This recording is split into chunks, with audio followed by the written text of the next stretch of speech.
फायनलचा मानकरी हरण्या वडकीचा बैल आहे आणि त्याच्याबरोबर पळायला आपला बलमा 40-40 तो कुठला आहे? तो बैल इथं आता मावळात बैल आहे तो बैल मुंबईवाल्यांचा आहे. चालला बैल पलीकडे. तर पायरा कसा चालता? पायरा आमचं बैल हा अमोल दादा दोघांच्या ते बैल आमचा. हा. दादांनी तो पायरा केला त्या बैलावर. दादाने केला. बर बैलाच हे जादूगर कुठं बैलाने फायनल वगैरे घेतलं? बैल आता वडकीत पडलेला 31 तारखेला मग बैल आपल्या उतरलेला बैल हा संभाजीनगरचा आहे. बैल उतरल्यावर एक मैदान पडला बैल आम्ही घेतला हा 3.5 लाखाला आम्ही बैल घेतला हा. त्याच्यावर हे 31चं मैदान आणि 3चं मैदान तेवढं 2 मैदान आमच्या हातात गेली. आज बैलाने 1 नंबर केला. आज म्हणजे तुमच्या 3ऱ्या मैदानात 1 नंबर केला बैलाने.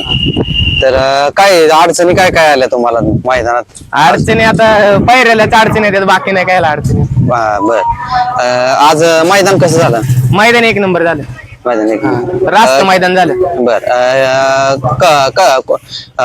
गटाला कुठून पडला होता बैल? गटाला बैल कडनी पडला आम्ही. बलमा डावीने बाहेरनं पडला हा उजवीने आतलं. आणि सेमीला हा डावीने पडला बलमा उजवीने. सेमी कडनी काढला गटबी कडनी काढला फक्त फायनलला मधनं पडलो. गाडीचा ड्रायव्हर कोण होता? गाडीचा ड्रायव्हर आमचं जुनं जाणता ड्रायव्हर होता. अख्खे ड्रायव्हर तामखाडा. हॉटेल ड्रायव्हरनी गाडी मारली म्हणायचं. तर आज तुम्हाला मैदानाच्या शुभेच्छा देतो मी आणि त्याचबरोबर तुम्ही असंच नंबर करत राहा. त्यासाठी मेहनत घेत जावा मित्रांनो.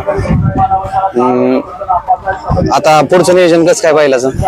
पुढचं नियोजन आता जसं मैदान होईल तसं नियोजन करत राहीन. गुलालात राहीन कायम. तर बर ह्याच्यात आता हे इथं पडतो का घाटा वगैरे? आपल्या घाटात वगैरे पळतो का? नाही छकडीलाच पळतो. फक्त छकडीलाच पळतो? सातारा छकडीला? मग घाटात आम्ही कधी असं पळवलं नाही पण शक्यतो आमच्याकडे 100% छकडीलाच पळतो.